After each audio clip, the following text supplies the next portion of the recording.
It's a pleasure to be here at the 2022 Women in AI Ethics Mid-Year Summit.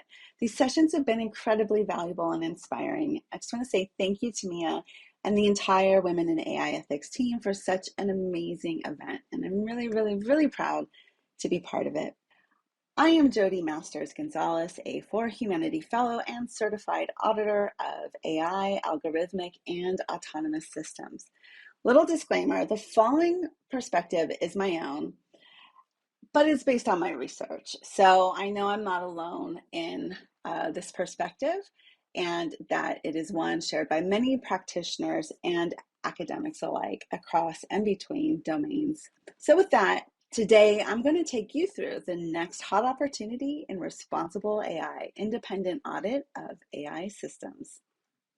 First of all, we need to understand that it is a key regulatory resource that reaches across domains. So look at this picture here. We have surveillance, we have Internet of Things, we have the cloud, we have is physical, everything that is virtual, and all of the things that are invisible at the same time.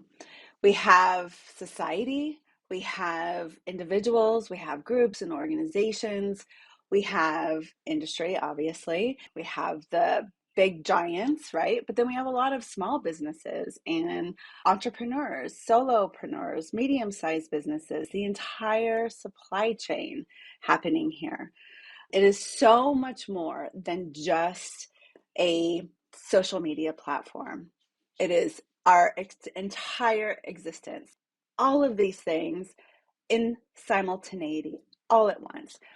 And spheres of influence. So think of the privacy paradox, right? It is fluid and it is depends. It's individual, it's our groups. What kind of groups? Our groups at work, subgroups at work, organizations, the different spheres of our lives. This regulatory resource really needs to be powerful enough to reach across this entire network, which is boundaryless, and be able to deal with these different types of influence. So it really protects us and does what it is intended to do. So which brings us to number 2. So the independent audit of AI systems is really an operationalizing framework. So the GDPR, for example, receives a lot of criticism from some folks. I believe one of the fundamental issues is that companies, well, we know some that just probably don't really, want to have to comply, and it's cat and mouse right now. But for others, they just don't know how to comply, and to comply actually requires fundamental organizational change. What needs to change is also more than just the organization. It is, look again at the picture, it is the whole system and all of the actors within it or stakeholders. So the thing about this framework is it is operationalizing framework to enable compliance. And no one is compliant now, right? But to meet people where they are, to get on the road and to get us headed in that direction. And that's what this is. Which brings us to the third characteristic of independent audit of AI systems, and that is closing regulatory deficits. Ryan Carrier, our executive director at For Humanity, when he conceptualized independent audit of AI systems, it was from the perspective and deep experience of being in the financial industry and the financial market, very familiar with that system of regulation, governance, oversight, and accountability.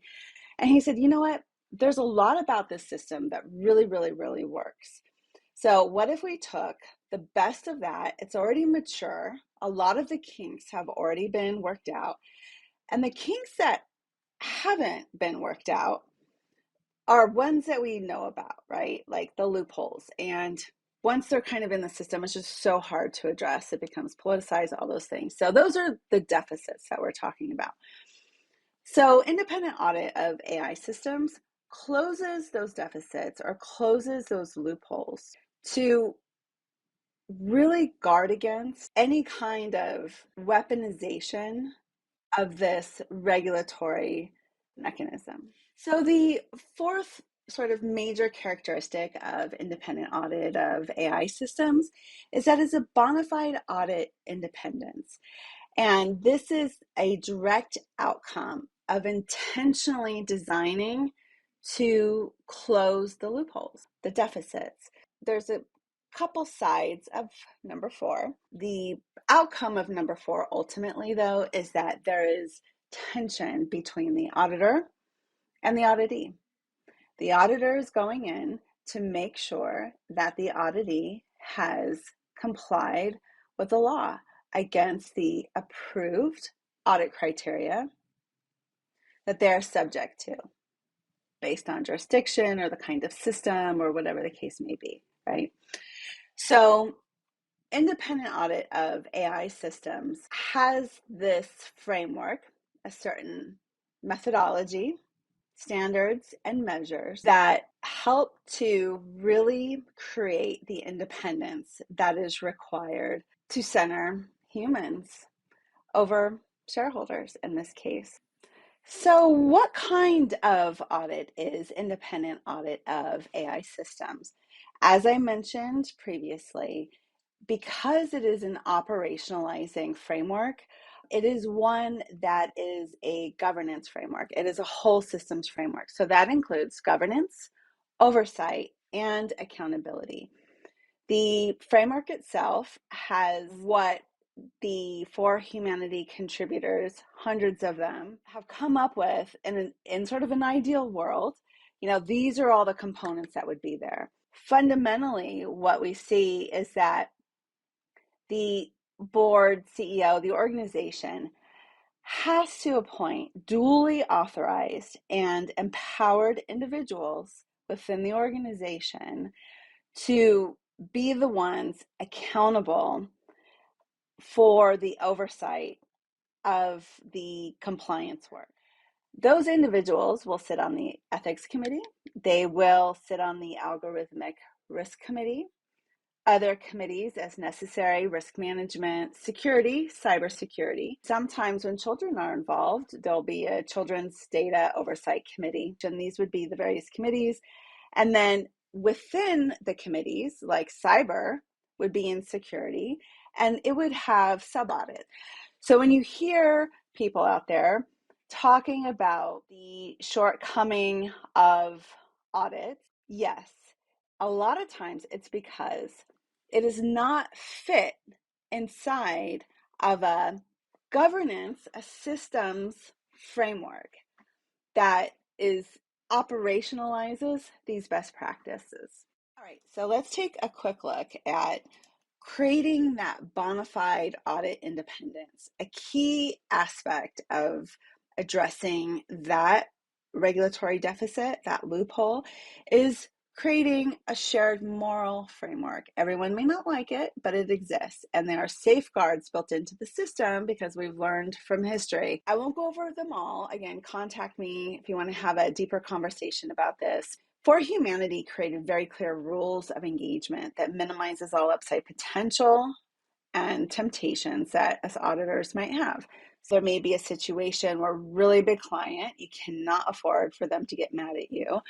So you may be tempted to just say, okay, I'll mark it off, but make sure you guys take care of it. Or, I think I can get creative in this accounting and this auditing. And when it's like, no, that's really not the standard. So just a couple of examples of some safeguards. Again, the audit criteria, all of them, foundations of independent audit. In addition, they're all robust, binary, meaning yes or no, right? And implementable because we have this operationalizing framework of independent audit of AI systems to go along with it. All right, so let's quickly talk about what independent auditing of AI systems is not. And so when we start having these discussions about auditing, what it means to self-audit, think about the regulatory deficits and those issues. You cannot write your own audit rules and then audit yourself. That is a total example of what's called regulatory capture, where industry captures regulators, whether or not they know it, to say, oh, look, we've done all these governance things, we can do all these things. So you're capturing the regulators to write regulations that say, no, you know what, self-attestation is good and that'll be sufficient. We don't need an independent auditor of AI systems to go in the interest of the public. We'll trust you because, there's a good track record there. That is regulatory capture, and we want to avoid that at all costs. Also, we're not responsible for harm reporting. One job only, independent audit of AI systems. We can't, engage our egos. These are other ways of having other kind of upside potential, right? Recognition, fame, making a discovery, getting the Nobel Peace Prize for something. So independent audit of AI systems, just one thing, independent audit. All right, so let's get into the state of play. I think unless you've been living under a rock, you're well aware of the digital harms to humans, especially those who are historically marginalized. One thing I wanted to point out is the quantum countdown. It has been very much minimized, I think. I'm part of the CSA Quantum Working Group, and they estimate April 14th, 2030 is when encryption, if not before, will be broken as we know it. And although widespread access to quantum will probably be relegated to the big firms, these are all things you need to think about. So if you think back, independent audit of AI systems has those recommended committees. This is a good example. Security has cybersecurity. And if you have this infrastructure in place, you will be anticipating, you will be ahead of this. First movers, I have some lawyers who are saying algorithmic malpractice. Think about that for a second. Paired with insurance companies who say, if you have algorithmic malpractice, we're going to have an exclusion as part of your insurance policy. So what we're seeing into the future looks like regulatory agencies, the SEC and the FTC in particular, it looks like they may be adding into the ESGs a requirement around algorithmic risk. I have a feeling that that's coming. So a lot of responsible innovation. You can see here at the bottom, Be Kind Tech Fund is the first venture capital fund solely dedicated to responsible tech committed to mitigating algorithmic harm. So there's absolutely an emerging market that we're seeing. And I'll just touch on a few that may be of interest to you. Diverse inputs and multi-stakeholder feedback as a service, I do think will be a thing. So if you come from that background, I think that this just to me seems like not a rocket science one at all. Ethics as a service, obviously, so many companies need to get caught up in speed. So we need to have folks who match the criteria of the needs of and context of the company. We're going to need mixes of people to make up these committees and representations. And I do think it's going to be as a service. Quantum, I mentioned that before. A call I was on earlier this week said in as little as a few years, we're going to start to see quantum as a service. There's already quantum computers in at least 4 or 5 different countries other than China that are getting set up for this at the moment. Obviously auditors, and we will need pre-audit service providers to go into companies to meet them where they are to help get them on the road.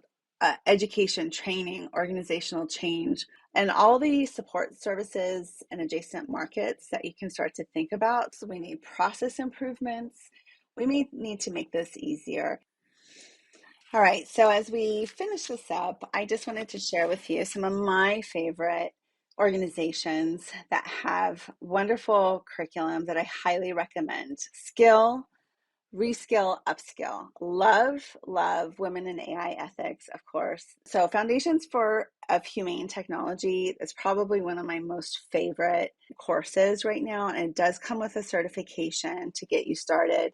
AI Diet is great, and if you are a a person who identifies as a woman.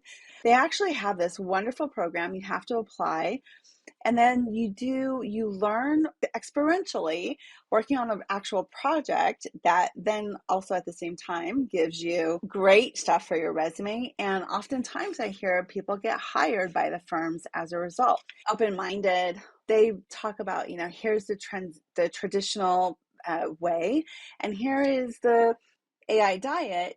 This is this other way. Actually, this open-minded path is very similar to my own. I took a very non-traditional path to where I'm at today, and I really believe in it too. I actually am a high school dropout, and now I'm getting my Ph.D. Go figure. So what they have to say here is our high school math and a desire to learn, and that's it as far as they're concerned. All Tech is Human, they have like 242 job openings. Some of them are internships. And also, I'll finish on for humanity. So we have so many working groups. I am leading the audit criteria for California, Colorado, and some others that are coming online in terms of comprehensive privacy laws that do have some algorithmic AI elements to them as well. And so all of that to say, we have a ton of working groups. We have these wonderful courses that are free of charge to take. So many ways to break in. And don't worry about imposter syndrome, which is, thinking your questions are dumb or you're not good enough or any of those things. Just do it. Get on the court. It's been a pleasure to be here today. I am the future of AI. You are the future of AI.